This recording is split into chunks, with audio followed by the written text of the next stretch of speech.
अंबादास दानवे थोड्याच वेळामध्ये पत्रकार परिषद घेणार आहेत। या क्षणाची महत्त्वाची अपडेट, अंबादास दानवे यांची थोड्याच वेळामध्ये पत्रकार परिषद। ठाकरेंच्या शिवसेनेचा मोठा नेता भाजपात प्रवेश करणार असल्याच्या चर्चा एकीकडे सुरू आहेत। चर्चेच्या पार्श्वभूमीवरती दानवेंच्या पत्रकार परिषदेला स्वाभाविकपणे महत्त्व आलेलं आहे। त्यामुळे थोड्याच वेळामध्ये आता अंबादास दानवे यांची होत असलेली ही पत्रकार परिषद आणि एका बाजूला ठाकरेंची साथ सोडणाऱ्या नेत्यांची चर्चा सुरू झालेली आहे। आणि याविषयी थेट बोलूया, चेतन सावंत सध्या आपल्या सोबत आहेत। चेतन, एकीकडे ही बातमी आहे ज्यामध्ये चर्चा आणि शक्यता आहेत की ठाकरेंच्या शिवसेनेचे नेते हे त्यांची साथ सोडतील, कोणी भाजपत जाईल, कोणी शिंदे गटामध्ये जाईल।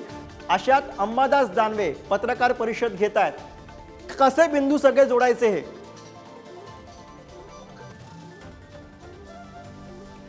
गुरु, खरं तर निवडणुकींच्या तोंडांवरती हे पक्षप्रवेश आपण दरवेळी पाहतच असतो। मात्र मुख्यमंत्री एकनाथ शिंदे यांनी शिवसेनेत जो बंड केला होता त्यानंतरचे पक्षप्रवेश हे प्रामुख्याने लक्षात ठेवण्यासारखे आहेत। कारण जे मंत्री असतील, आमदार असतील किंवा नेते असतील शिवसेनेचे, या नेत्यांनी हे पक्षप्रवेश केल्यानंतर म्हणजे शिवसेना पक्षप्रमुख बाळासाहेब ठाकरे यांच्यापासून साथ देणारे शिवसेनेला काही नेते आहेत, त्यांनी देखील मुख्यमंत्री एकनाथ शिंदे यांच्या पक्षात प्रवेश केला होता।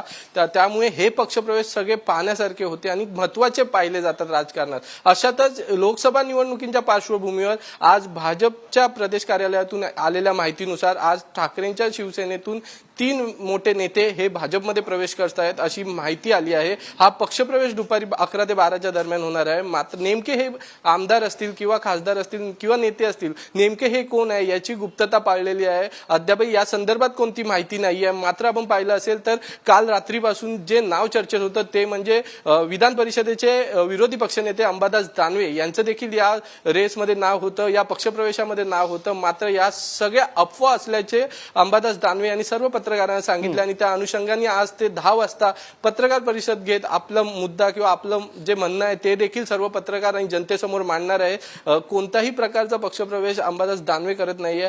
छत्रपती संभाजीनगरच्या लोकसभेच्या जागेवरून थोडी नाराजी होती, मात्र त्यावर देखील ती नाराजी दूर झाली आहे। त्या संदर्भात मातोश्रीवर चंद्रकांत खैरे असतील, अंबादास दानवे असतील यांच्यात बैठक देखील झाली होती आणि या बैठकीनंतर हा वाद निवळला होता। ती नाराजी अंबादास दानवे यांची दूर करण्यात आली होती।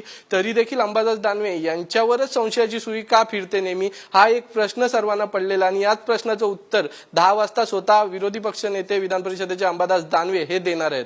बरोबर चेतन, त्यामुळे ही जी संशयाची सुई फिरते ती सुई थांबते का हे आपल्याला बघायचं। पुन्हा एकदा तुमच्याकडेच येणारं, सोबत राहा। धन्यवाद या सगळ्या सविस्तर माहिती आणि विश्लेषणासाठी।